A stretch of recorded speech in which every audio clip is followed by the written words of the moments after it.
This week at NASA. Escorted by a NASA T-38 jet, Space Shuttle Discovery, atop the NASA 905 shuttle carrier aircraft, made its much-anticipated arrival in the Washington, D.C. metro area.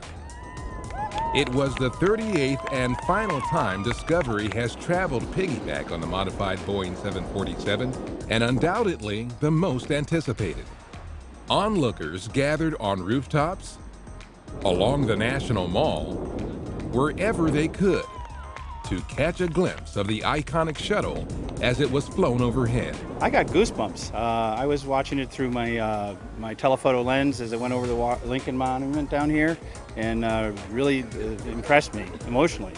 What a defining moment this is for us, because it's the end of an incredible space program. There's so much the shuttle program has done, and I wanted to make sure that my kids had that personal appreciation of it. After a series of flyovers, the SCA and the most prolific space shuttle in history made a picture-perfect landing at Dulles International Airport in advance of its induction into the Smithsonian and display at the Udvar-Hazy Center in Northern Virginia. To those who say our best days of space exploration are behind us, I simply must disagree.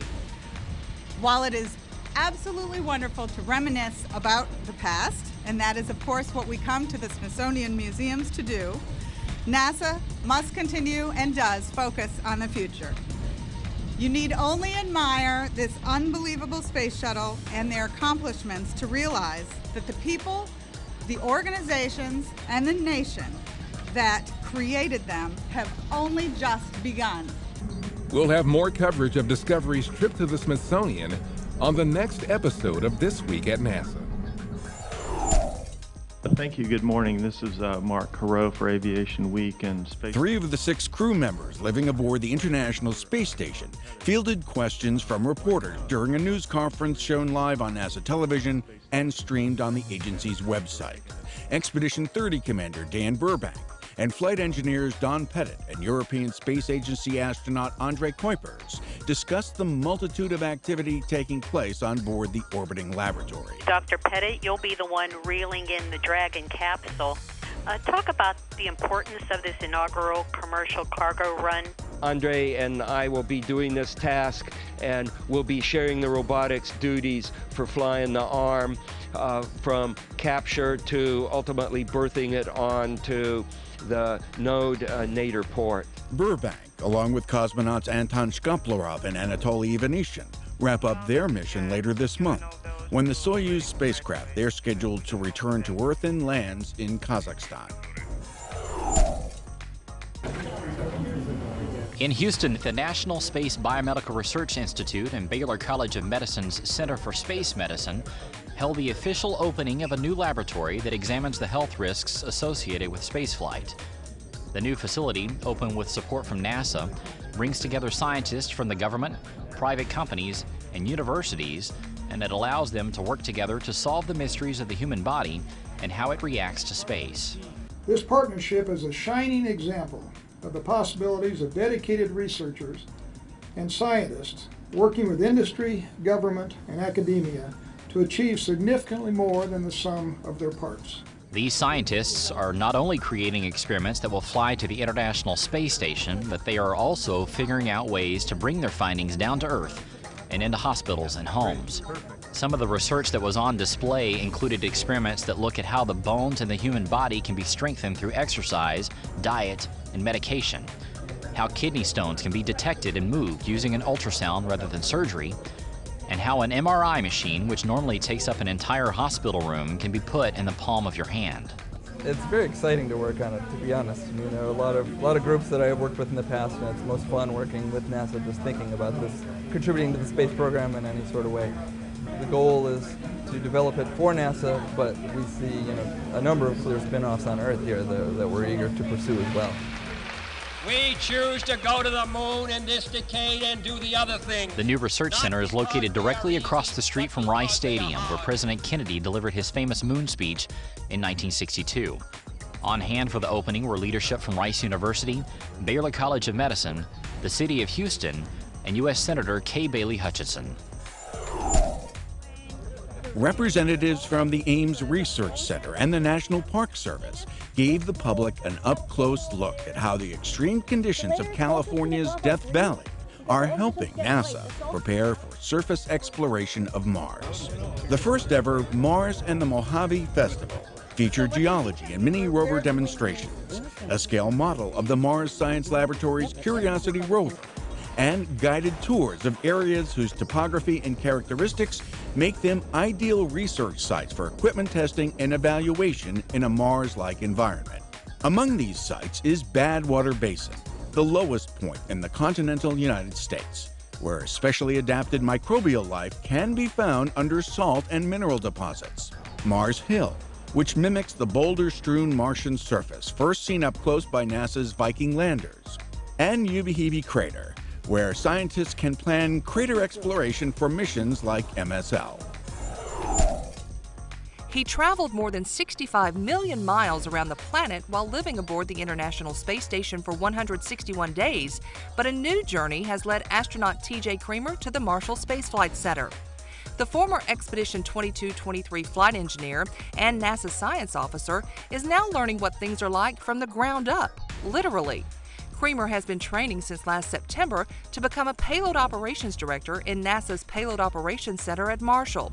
He's the first astronaut certified to lead the team that coordinates real-time science operations between the crews on orbit, the Johnson Space Center, and international partners around the world. I thought perhaps with my interests and Marshall's focus that it might be a nice marriage to bring that operational experience here, share my living on board, as well as to be able to be the liaison and help both in the payload management as well as the liaison communications between Houston and Huntsville. The NASA DIME competition in microgravity is underway at the Glenn Research Center in Cleveland, Ohio. This year, 4 student teams were selected to develop an experiment for a NASA drop in the control room of the 2.2-second drop tower. The 79-foot tower gets its name because when an experiment is dropped into it, drop. The package experiences weightlessness or microgravity for 2.2 seconds. Researchers from around the world use this tower to study the effects of microgravity on physical phenomena, such as combustion and fluid dynamics, and to develop new technology for future space missions.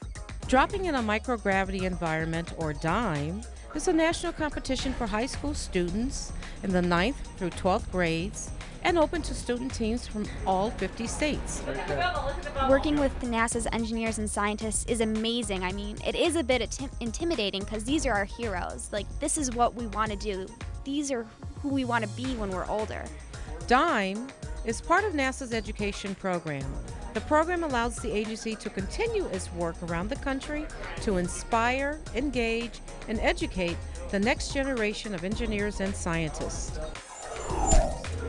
2, 1. Employees at the Michoud Assembly Facility held a ribbon-cutting ceremony for its robot repair unit, known affectionately as R2. The mobile machine shop is dedicated to helping teams competing in FIRST robotics events make repairs to their robots. The R2 unit was rolled out at the recent FIRST Bayou Regionals in Kenner, Louisiana.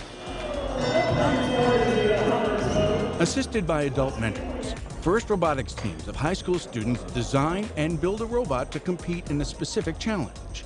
NASA partners with FIRST to promote STEM-based careers with the agency. Strategically and how to get into different agencies. The Marshall Space Flight Center hosted a NASA woman-owned small business industry day at the Huntsville Museum of Art. More than 300 small companies learned the how-tos of doing business with NASA. Their representatives also got to pitch their capabilities to Marshall prime contractors and small business specialists. Even though NASA was one of the only 3 agencies, federal government agencies, that achieved our small business goal, we were unable to achieve our goal in 3 areas, which were the women-owned small business, hub-zone small business, and service-disabled veteran small businesses. So Administrator Bolden asked me to put together a plan that we can do extensive outreach to these 3 communities. It's one of 3 industry days that are planned for FY 2012. This will create some really good networking opportunities, and we hope that this will pay off for many of our women-owned small businesses who are in attendance today.